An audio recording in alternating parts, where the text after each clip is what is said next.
is a fifth dimension, beyond that which is known to man. It is a dimension as vast as space and as timeless as infinity.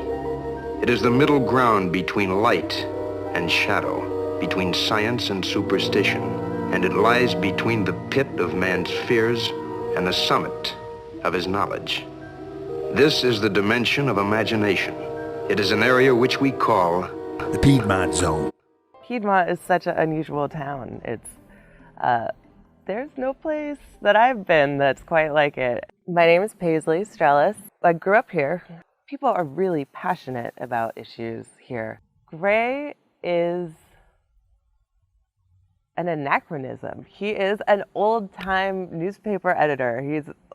He's in the newsroom. He's shouting ideas. He's directing us all to do different things. He's talking to 17 different people on the phone, a million things at once. He's a real force of nature. If I wanted to describe Gray to a friend, I would take them to a Shades of Gray concert. I represent the band. I want to thank the guys in the band, Tyler Johnston, Eric Otto, and filling in for Gray, Russ Taylor. Gray, I hate to tell you, but the band never sounded better. Having Gray as our band leader is really great because he knows everything that's going on in town. And everyone knows if they're having an event and they want a little publicity that you hire Shades of Gray. So I'll let you in on a little secret. If you want a lot of publicity, you pay the band. Anyway, we played in a lot of venues over the years. We played fancy restaurants, dive restaurants, country clubs. We played on the sidewalks. We played in streets, parks. We've played in a lot of your homes.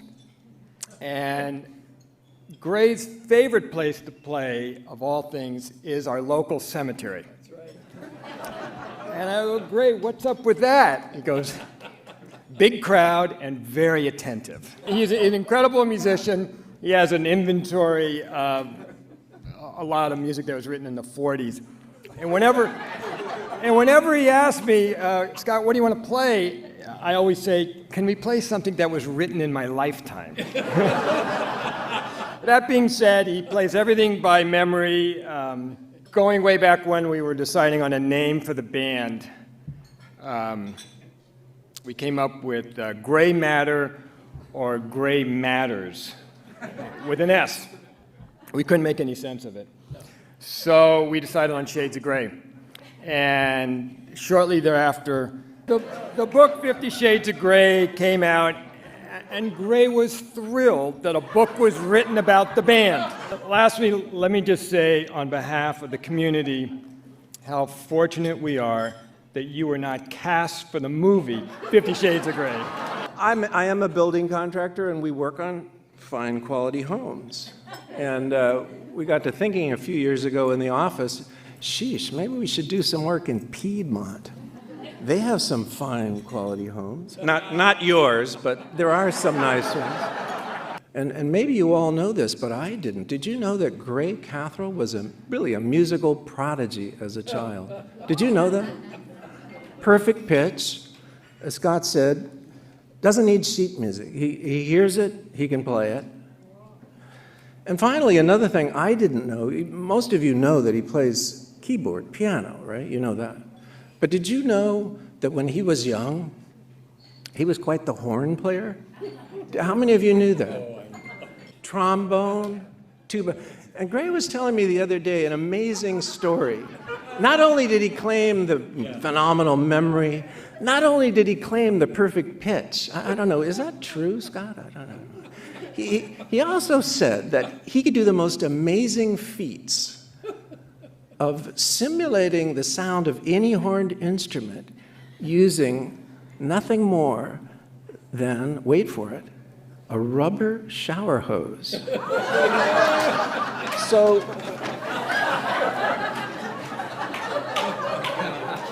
in honor of the occasion, this instrument, handmade by me, is I mean, it's symbolic of the importance you have in Piedmont to the musical community. Here you go.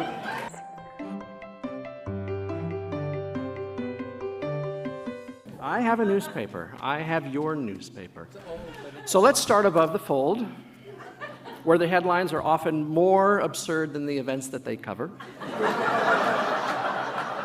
To wit, blind Baja Piedmont woman gets kidney from dad she hasn't seen in years. Or as my boss, Superintendent Connie Hubbard, is prone to say, if I were to walk on water, the Post headline would read, Superintendent can't swim. On page 2, the other page 2, letters to the editor. My particular favorites are those that are printed in slow weeks, read every other week, to fill space, what the Post calls a few words of praise from our readers. Now, I'd like to read for you 2 of my personal favorites. The first, and I'm sure you'll all get this one, I just don't know what I would do without the Piedmont Post. Each week you give purpose to my otherwise vapid, miserable existence. Signed, Seamus Murphy. Editor, thanks for your 9-week expose on the crisis of the falling sky. You just don't get that kind of in-depth hysteria from the mainstream media. I can't wait to share it with all my friends. Signed, Henny Penny. Now, still on page 2, quote of the week. The reader's hint as to who's going to be lambasted, lampooned, harpooned. And in this spirit, I'm going to offer my quote of the week, quote of the night, and it comes from Garrison Keillor. A good newspaper is never, ever nearly good enough, but a lousy newspaper is a joy forever. So fast forward to page 5, where guest writers with important and essential things to say, at least important and essential in their own minds, are provided much more space than necessary in a column I call Conspiracy of the Week. These op-ed pieces have been instrumental to the community's understanding of just how capital appreciation bonds were sold by the Taliban to fund underground utilities in Blair Park. Now, there are the occasional features, the question man, the column that asks random strangers awkward questions like, so when do you think the superintendent should retire? Or the self-serving, so which section do you like most about my paper? Sorry. Now, PPD Blue, the crime blotter, with nuggets like report of suspicious individual opening mailbox, police detain mail carrier, or cat stuck in tree, fire chief considered a person of interest. All leading up to the main event, the obituaries. So periodically, the Piedmont Post offers up its version of a centerfold to say thanks to its underwriters. In reality, the Post should be thanking its undertakers. With a mortality rate higher than a weekly TV crime drama, there is real news here to report. And in this regard, I hate to admit it, but the Post actually gets it right. Honoring good people who have built meaningful lives in a place they call home, who feel blessed, as the Post inscription says, to count themselves among the citizens of this wonderful community. Now, I'm not trying to be over-sentimental or philosophical. No mulberries moments for me, Chad.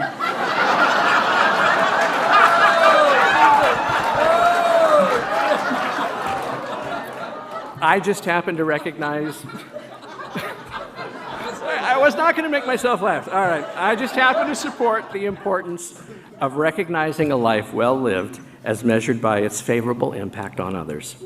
So, Gray, to serve as a gentle reminder, to honor the good that is all that can be achieved, on behalf of the Piedmont Unified School District, I wish to present to you our own merit badge of sorts, the Piedmont High School Honor Society Achieve the Honorable Award. So, Gray, Wear it in good health. This is an absolute joy for me personally. I could not be more pleased with the people at the table right here. What table number is that? Yeah, what's that say, Adam? What's the number? 13. Okay. Lucky number 13. Number 13. These are the people in the trenches doing the work for the Piedmont Post. It's just a newspaper. There they are. Yeah, stand up, please. Adam Broner, Paul Fairchild, Paisley Strellis, Jason. Yeah. We are all lucky. I mean, you can say what you will about the Post, but imagine how much fun it is when you're working with people who really do love what they do. And I think what we've all learned is they really love the community. So, you know, there are lots of journalists in the world, and they have different views and different attitudes. We are really lucky to have people who take it seriously and spend extra time doing it, and they pay attention to your lives and the lives of your kids. That, I think, separates whatever we do from lots of other papers. We're not better, we're not worse, we're just a local paper, but we like the word local. It makes a lot of sense to us.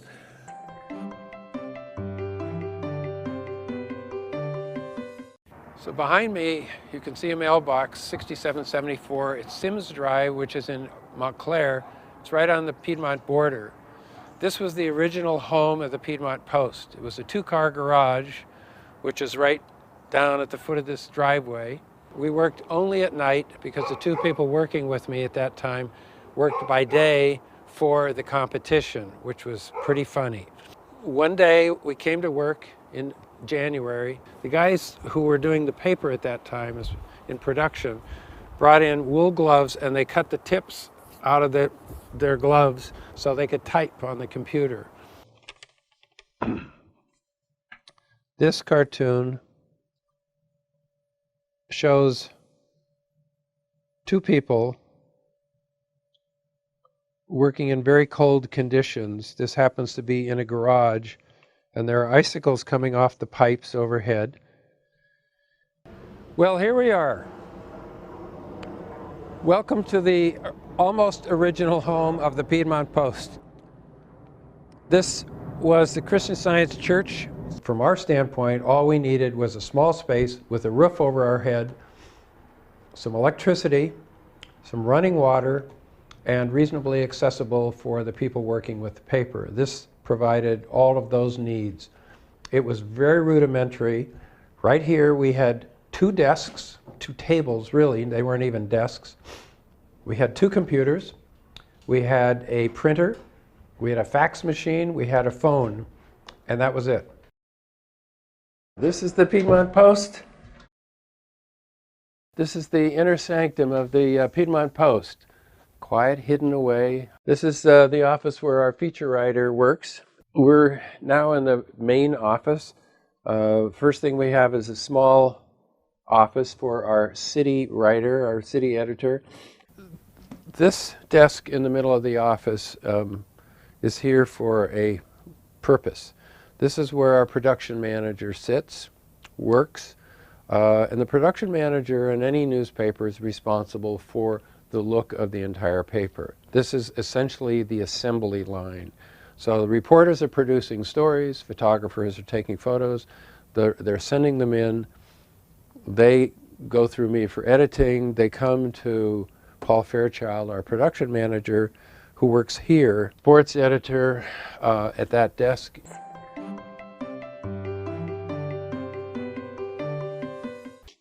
When we began the paper and we had kids delivering, you know, it never occurred to us that it might become something that was popular within families.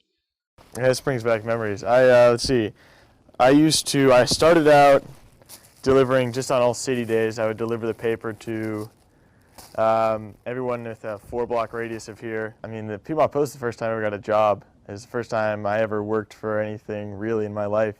And I still have my first paycheck that I ever got for $20, which to me was a whole lot then, because you know, before Mulberry's was there, we had the Bonfair Market, so you could go in and buy candy there, and $20 got you a lot of Skittles. Well, one of the most defining moments of my life at Piedmont has been my 6th grade paper route. Back when I was about 11, I inherited this paper route from my brother, who ran out of time due to crew. So I thankfully got it, and it was a wonderful experience for me. I began just right outside of Gray Cathrall's house, folding papers on his lawn, messing up his grass. Fold it just like this, bag underneath, put it in the bag, and I was ready to go. Hi, my name is Jenny Hostler. I live in Piedmont. I've lived in Piedmont for my whole life. I delivered the Piedmont Post for Gray for about 4 years. He's really great to work for. I had a really fun time. Hi, I'm Will Hostler. I do the paper route monthly. I was born in Piedmont, lived here ever since. So if anyone wants to make some extra cash or anything, or just wants to deliver papers, I think that this is a really good job. I have to say, Gray has been spectacular as a boss and as a role model with the kids. He is just fantastic. You know, here are these kids in their 6th grade, and they're far from perfect, and they're just learning how to do a job and do it well. And Gray is so kind and so patient. Gray, thank you so much for giving our family a start in the working world. My kids have loved working for you. You're a wonderful boss and truly a magnificent man, and we are delighted to have you in town. You are the glue that holds Piedmont together, and we love you.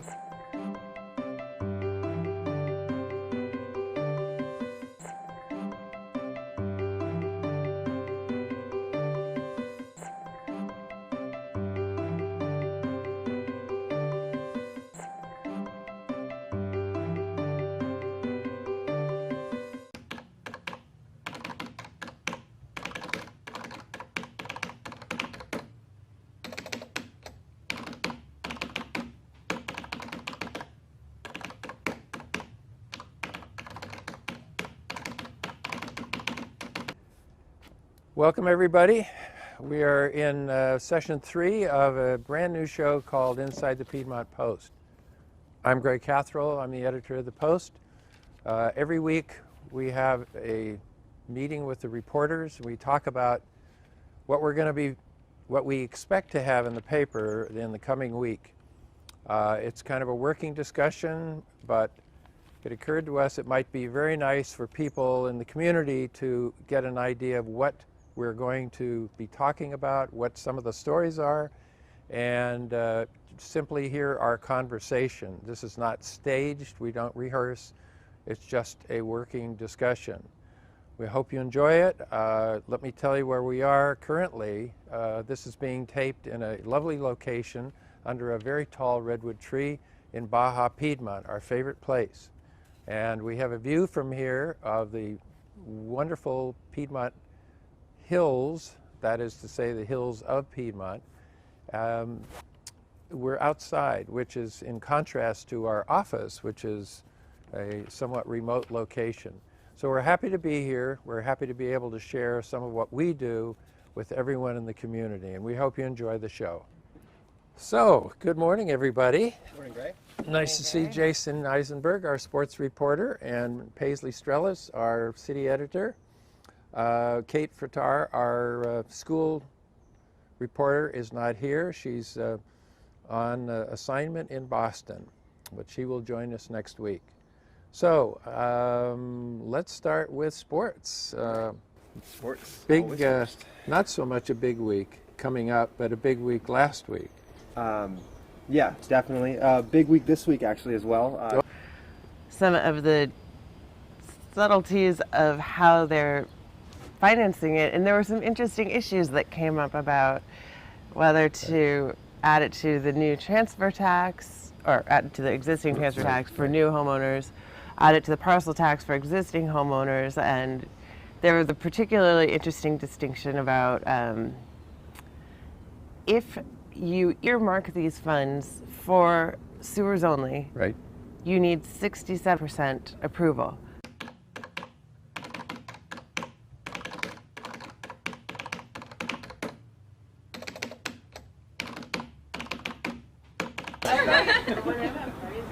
Okay, people, we get another clapperboard now. Episode 4. We're all running, right? Now you're here, right? Yeah, we're 4. Okay. Famous clapperboard.